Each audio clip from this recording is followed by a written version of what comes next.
Mais l'arrêt de Porsche sur le WEC, c'est une catastrophe pour le championnat hypercar. Qu'est-ce qui s'est passé et qu'est-ce qui a causé ça? Est-ce que ça va pas changer un petit peu cette homogénéité et ce qui nous promettait dans les années à venir pour la catégorie? C'est sûr que ça peut faire un précédent, entre guillemets, envers les autres constructeurs. Je pense que tu vas être d'accord, c'est clairement ce qui se passe côté industrie qui a les ventes qui ont le point de baissé qui départ. amène justement ça. 21%, c'est énorme. C'est beaucoup. Mais en attendant, c'est une image, le WEC. Enfin, oui, mais c'est fou, beaucoup quoi. d'investissement. Et puis surtout, politiquement, ils menaçaient plusieurs fois de partir parce que la BOP, etc. Bon, bah là, ils sont partis. Quoi. La BOP. Déjà, la BOP, ça ne plaît pas à de nombreux constructeurs. Ça, mais bon, si tu n'as pas de BOP, tu n'as pas non plus une variété. Exactement. Mais la preuve en est que si tu as un bon constructeur et que l'autre est moins bon, tu dois aussi pouvoir le prouver. Ça, c'est la première chose. La deuxième chose, c'est que Porsche, la baisse des ventes, elle est surtout sur le modèle phare de la marque, qui est la 911. C'est l'hybridation peut-être que ces Non, trucs-là non, les gens achètent des SUV, comme le Cayenne, des trucs comme Exactement. ça. Là, ils gagnent de l'argent avec ça, mais le modèle phare, et ça, quand tu étais tout petit, Ah bah oui, la 911. tu l'as vu, la 911, moi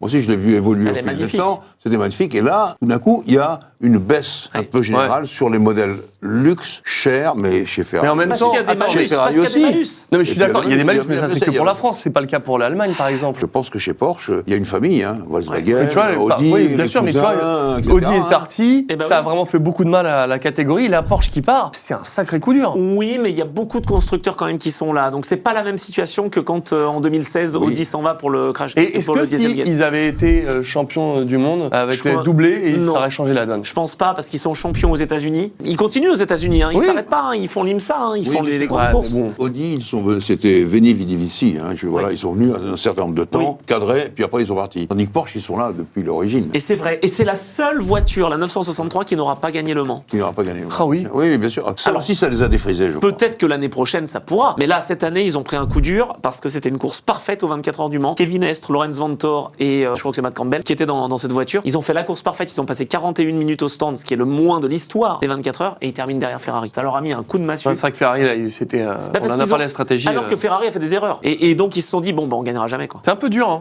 Vraiment, ça fout un coup pour. Quand Mais on c'est aime pas cette encore catégorie. impossible qu'il y ait une Porsche 963, enfin deux en Privée. l'occurrence, privée, exactement, aux 24 heures du Mans. Ils ont leur ticket. Ils ont une entrée pour venir aux 24 heures du Mans 2026. Ils peuvent se renforcer un peu. Ça se vend, ces voitures-là, hein, de toute façon. Ah oui. Parce que, Ah oui. Bah, normalement, je pense que aux 24 heures du Mans, en fait, il faut qu'il y ait deux voitures par constructeur, que ce soit privé ou pas privé. Oui, c'est ça. Et donc, je pense que Proton pourra engager à l'année deux voitures. Peut-être qu'il y aura un soutien d'une ou de l'autre équipe. Et puis au Mans, Très bien.